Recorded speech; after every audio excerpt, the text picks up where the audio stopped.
guys saw the worm hat compilation. Aaron, you tapped that guy with the worm hat, right? He tried to say it in tap. He tapped. Like the loudest tap in the world. He tapped.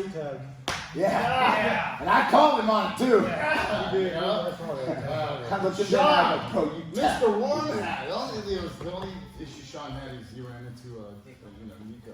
Yeah, You know what I mean? But listen, I mean, Nico's been here basically for like 2 years, and he's just really growing in himself. So there's a big reason why his blue belt changed to blue, as many did. Mike D, his belt changed to blue. Ryan, his belt changed to blue. I think, Mike's not here. I think lucky for Mike, Ryan thought he'd have a lot bigger, what do you call it, adult division there, because I think that, if you were in Mike's, what do you call it, absolute, but you know what, I'll give for Mike, because, believe me, Ryan's been a blue belt far before he actually got promoted to blue belt. And, it's wonderful to see everybody go out there. We have a nice team going out on Friday for fight training. We have George, we have Jaden, we have Kurt, we have Miguel, we have maybe Ryan, maybe. American Airlines plays their cards right. Okay, he doesn't have to change flight information. We have Tyler, who's from, I think, Mississippi, maybe Samuel also, and a couple others I'm leading on, so it's going to be fantastic. I'm not going to do, Izzy, yes, absolutely, yes. And my opponent dropped out, and then they gave me a list of opponents, but unfortunately my groin popped on Monday, which is probably for the best, because this way I can focus on our team and let you guys have center stage. It's going to be a fantastic event, tough matches, but it's an amazing experience. It's not about you guys winning or losing. Obviously, we want to go out to win. Jaden's got her hands full with a very tough young lady. I think Jiu-Jitsu Warrior Princess, and she was a green belt, and she's very good, but I think that Jaden is better, and I want her to prove to herself that she is better. And, we have faith in you guys that, far exceeds, I think, that the faith and confidence you have in yourself. So our objective is to match that up, because we truly believe in you, and we definitely want to make sure that we believe in Joseph and take that white belt off so we can put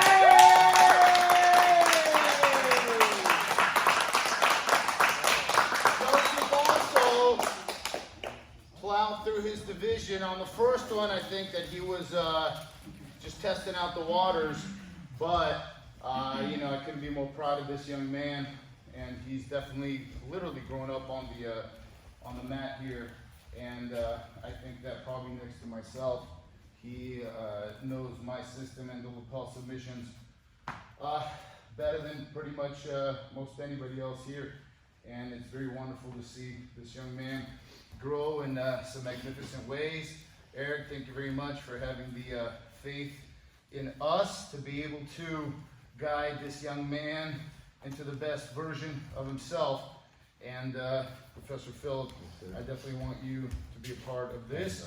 And we're gonna pull, and I want everybody smiling, because when I freeze this frame, I see some non-smiles and some interesting looks there, and maybe between you and Mandy and Chris, you know what I mean? All right, so ready, 1, 2, 3.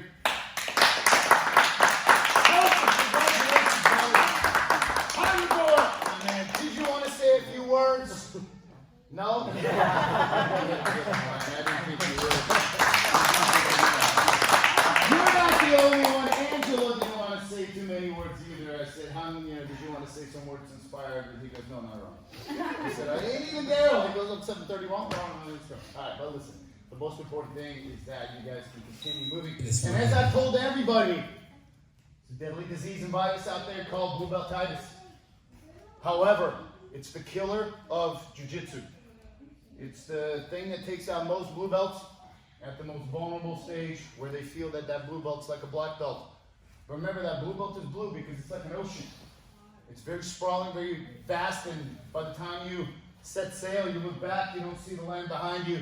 You don't see anything other than a horizon. You pretty much look back, you don't see any mountains, nothing, shoreline, and you're floating. And then you say, you know what am I doing? Where am I going? But trust in us, and every one of your your training partners that were pushing you through this most challenging stage of jiu-jitsu, which is blue belt, because you'll agree that definitely blue belt is something interesting, because then you run into Webb as you just got promoted to blue belt, and then there's Webb, and then you're like, wow, and then there's, you know, Aaron and Chris and John, and like they're just tearing you up right before you turn blue. Now they're tearing you up as a blue belt. It begins to psychologically tweak you in ways that really test your confidence. So remember, we're going to have the lowest recorded cases of blue beltitis in the jiu-jitsu world here, and we're going to have the highest percentage of black belts, because I think the ratio is something that 1 or maybe 2 out of every 100 actually that start make it to black belts. So think about what those statistics are, you know what I'm saying? So at this rate, we get about 2.5 people that are on their way to black belt, but I guarantee you that we have quite a lot more. So thank you very much, guys. Congratulations.